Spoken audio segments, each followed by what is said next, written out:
नमस्कार, आप देख रहे हैं आगाज फर्स्ट न्यूज और मैं हूं आपके साथ करुणा तिवारी। आज हम बात करेंगे उस व्यक्तित्व की जिन्होंने भारत की स्वतंत्रता और सामाजिक परिवर्तन के लिए अपना पूरा जीवन समर्पित कर दिया।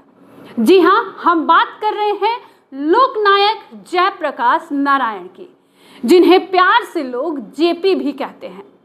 जयप्रकाश नारायण का जन्म 11 अक्टूबर 1902 को बिहार के सारण जिले में हुआ था। उनके पिता हर्षुधन नारायण एक डाक अधिकारी थे और माता फूलरानी देवी एक धार्मिक और संस्कारवाना महिला भी थी। बचपन से ही जेपी का मन पढ़ाई में बहुत लगता था और उनका झुकाव सामाजिक मुद्दों की ओर हमेशा रहता था।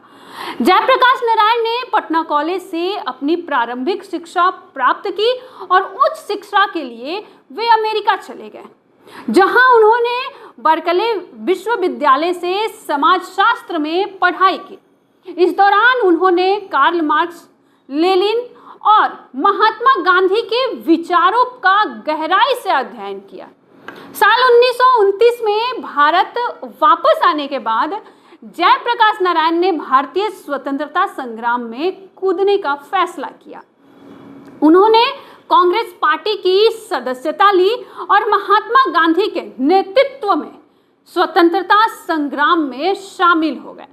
1932 के सविनय अवज्ञा आंदोलन के दौरान उन्हें गिरफ्तार भी कर लिया गया और उन्हें जेल में डाल दिया गया। साल 1942 में जब महात्मा गांधी ने भारत छोड़ो आंदोलन की शुरुआत की थी, तब जयप्रकाश नारायण ने भी इसमें सक्रियता भूमिका भी निभाई थी।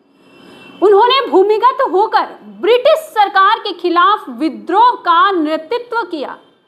उन्हें कई बार गिरफ्तार किया गया, लेकिन उनके संकल्प में कभी भी कहीं कमी नहीं आई। जयप्रकाश नारायण साहस और समर्पण कर उन्हें जनता के बीच लोकनायक का दर्जा दे दिया गया। जयप्रकाश नारायण जो है, स्वतंत्रता के बाद जयप्रकाश नारायण राजनीति में भी सक्रिय भूमिका उन्होंने निभाई। हालांकि वे पारंपरिक राजनीति से निराश थे और उन्होंने समाजवादी विचारधारा को अपनाया। साल 1954 में उन्होंने राजनीति से संन्यास लेकर सर्वोदय आंदोलन में शामिल होने का निर्णय लिया, जो विनोबा भावे के भूदान आंदोलन से प्रेरित हुआ था।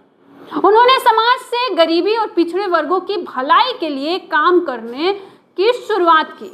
जयप्रकाश नारायण का मानना था कि सच्चे लोकतंत्र की स्थापना के लिए समाज में समानता और न्याय का होना अति आवश्यक है। उन्होंने राजतंत्र की जगह लोकतंत्र और राजनीति की जगह समाज सेवा पर विशेष महत्व दिया। उनका सपना था कि भारत एक आदर्श समाजवादी देश बने, जहां हर व्यक्ति को समान अधिकार मिले और अवसर प्राप्त हो। अब साल 1970 के दशक में जब भारत में राजनीतिक संकट आया और भ्रष्टाचार जब बढ़ने लगा, तब जयप्रकाश नारायण ने सक्रिय राजनीति में फिर से वापसी की। साल 1974 में बिहार के में छात्रों द्वारा विरोध प्रदर्शन किया जा रहा था, जिसमें वो नेतृत्व किए, जो आगे चलकर संपूर्ण क्रांति आंदोलन का हिस्सा बन गया। उन्होंने तत्कालीन प्रधानमंत्री इंदिरा गांधी की सरकार की तानाशाही और भ्रष्टाचार के खिलाफ आवाज उठाई। साल 1975 में इंदिरा गांधी ने देश में आपातकाल की घोषणा कर दी, जिसके कारण जयप्रकाश नारायण समेत कई प्रमुख विपक्षी नेताओं को जेल में डाल दिया गया। लेकिन उनके विचारों और संघर्ष ने पूरे देश में एक नई जागरूकता पैदा की। उनके संघर्षों के कारण ही 1977 में आपातकाल समाप्त कर दिया गया और जनता पार्टी की सरकार का गठन हुआ। जयप्रकाश नारायण का व्यक्तिगत जीवन भी उतना ही प्रेरणादायक था जितना कि उनका सार्वजनिक जीवन।